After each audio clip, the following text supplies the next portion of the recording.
দাঁড়ান না। আস্তে আস্তে আস্তে সাবাতে আমাদের চেষ্টা অ্যাজ আ ফিল্ম মেকার, আমার চেষ্টা সবসময় ওটা ছিল যে সাবাতে ওই ইমোশনাল এক্সপিরিয়েন্স দেওয়া। সাবা গল্পটা কি নিয়ে যদি আমি বলি যে আসলে আমি গল্পটার কথা কিভাবে ভাবলাম। সো আমার ওয়াইফ থ্রিলরা খান আর তার মা একটা নিয়ার ফেটাল কার অ্যাক্সিডেন্ট হয়েছিল তাদের 25 বছর আগে ঢাকা শহরে। ওই কার অ্যাক্সিডেন্টের পর থেকে আমার শাশুড়ি থ্রিলরার মা হুইল চেয়ার রিডেন ছিলেন, প্যারাপ্লিজিক ছিলেন ফর অলমোস্ট 25 ইয়ার্স, 25 বছর ধরে। তো আমার শাশুড়ি আপনার থ্রিলরা খান তার বাবার উপরেই ডিপেন্ডেন্ট ছিল, আমার শ্বশুর উপরে ডিপেন্ডেন্ট ছিল ডে টু ডে তার টেক কেয়ার করার জন্য। যদিও তাদের 24/7 নার্স ছিল, রিসোর্সেস ছিল, টাকা পয়সা ছিল, ফ্যামিলি ছিল, সবই। সো আমার শ্বশুর মারা যান 2020 শেষের দিকে, কোভিডের ভ্যাকসিনটা ঠিক আসার আগে উনি কোভিডে মারা যান। তখন আমি দেখলাম যে থ্রিলরা খুব স্ট্রাগল করছে তার মার টেক কেয়ার করার জন্য, যদিও তার সব রিসোর্সেস আছে, সবই আছে। আম্মু কি হয়েছে? তখন আমি চিন্তা করা শুরু করলাম, হোয়াট ইফ আমি এরকম একটা গল্প বলি অ্যাবাউট সামওয়ান নেম সাবা, যার বয়স 25, সে লোয়ার মিডল ক্লাস ঢাকা শহরে থাকে এবং তার প্যারাপ্লিজিক মায়ের তার নিজের একা টেক কেয়ার করতে হয়। তার কোনো রিসোর্সেস নাই, তার কোনো ফ্যামিলি নাই, টাকা পয়সা নাই, তার কোনো হেল্প নাই, ফ্রেন্ডসও তেমন একটা নাই।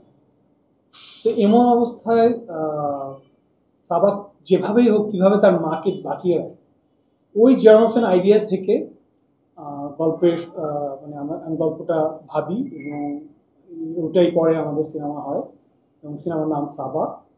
আর ডিরেক্টরিয়াল জায়গা থেকে যদি ভাবতে হয় তাহলে আসলে সাবা আমি পার্সোনালি ফিল করি ইজ অ্যাবাউট লেটিং গো, যে আপনার কোনো একজন প্রিয় মানুষকে যেতে দেয়া বা ছেড়ে দেয়া, যদিও তাদের জন্য ওইটা বেস্ট আউটকাম আমরা গল্পে দেখি, কিন্তু কতটা ডিফিকাল্ট ওইটা একজন মানুষের জন্য। সো ওইটাই আমাদের ইমোশনাল জার্নি, লেটিং গোর যে একটা ইমোশন, লেটিং গোর যে একটা emotional engagement. As a film maker আমি বিশ্বাস করি যে যে অডিয়েন্স পে করে টিকিট দিয়ে হলে আসছে তার একটা ইমোশনাল একটা এঙ্গেজমেন্ট থাকা উচিত সিনেমার সাথে, যে ইমোশনাল এঙ্গেজমেন্টের জন্য সে একটা ইমোশনাল জার্নিতে যাবে আমার গল্পের সাথে, এবং at the end of that journey, ওই জার্নির শেষে, ইমোশনাল জার্নির শেষে সে একটা ইমোশনাল এক্সপিরিয়েন্স পাবে।